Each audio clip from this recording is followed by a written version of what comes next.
I'm very happy to be back. I was originally invited 5 years ago when I had the honour of winning an award myself, and my olive tree now is enormous like this, and it actually produces olives. And every time... And every time I look at it, I think about the Next Century Foundation and the work that you do. So I'm very honoured to be invited back tonight, 5 years later, to present a very important award, the Lifetime Achievement Award. And the journalist who has won the award tonight is a person who has been at the very top of this profession for about a quarter of a century. This is a journalist, whether reporting from the Middle East or Afghanistan or Europe or whatever. The depth of their knowledge is matched only by the depth of the compassion that this journalist demonstrates for the subjects of the reports. It's a journalist whose name is really synonymous with integrity, objectivity, all the values that we as journalists hold dear. It's a journalist who really requires no introduction, although that's a cliche, and for that reason I will say only the following words, and the winner is... The stories we heard here in this one neighbourhood are stories you hear across Syria. People returning to their homes, to their old lives and their old communities. When there were explosions, when you used to hear the guns, what did you do? They both believe they can gain ground on the battlefield. And as we speak, even while those in that lovely hotel, the five-star hotels in Geneva, they're trying to get the talks started, the fighting is continuing and the humanitarian crisis deepens. It has been described as the humanitarian crisis of our time in one of the world's worst wars. Thousands of people living under siege for months upon months without access to enough food or medical assistance.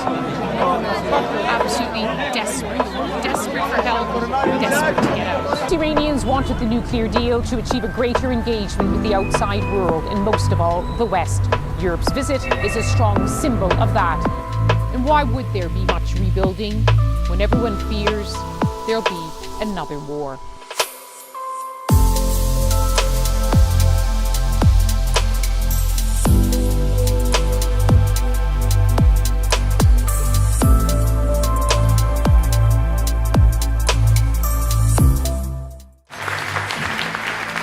My respected colleague and dear friend, Lyse Doucet.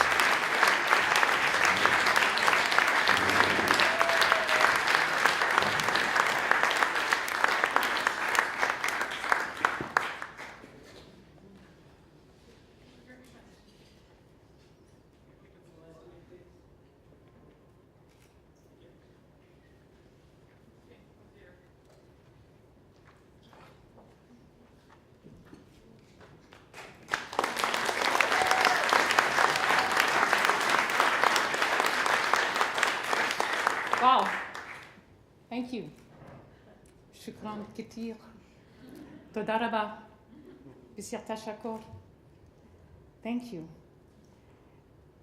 As journalists, we're supposed to make sense of the world around us, but I'm not sure how to make sense of a award which is called Lifetime Achievement. Either it's a sugar-coated message to say, why don't you just stop now? Or it's like a Jewish blessing. May you live, may you work till 120. And I think I will take hope, as one should take hope, from this tiny olive tree. An olive tree which still has so much potential, so much life, and as Jacky says, will grow and bear fruit. And so I will, with your permission, take it as a message to continue to do what I've tried to do. This evening has been such a lovely, inspiring evening, which reminds us, and I always say that all of us, we now live in the best of times and in the worst of times. The best of times has been on display tonight. Never have we lived in a time in the Middle East where there is so many people who are well educated, so much wealth and so much knowledge. And the young journalists who have taken to the stage tonight are an affirmation of that. The Arabs, the Israelis, the Kurds, the Iranians, if they were here tonight, they don't need people like me to tell their stories. They can tell their stories and tell them so powerfully now.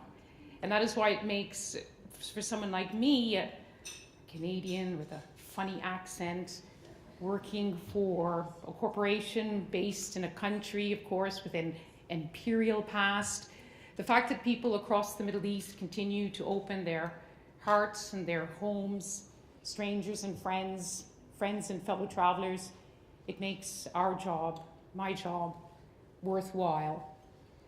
But it is also the worst of times. And I want to thank you, William, for mentioning, and even though you apologize for it, that we have to fight for the freedom of the press.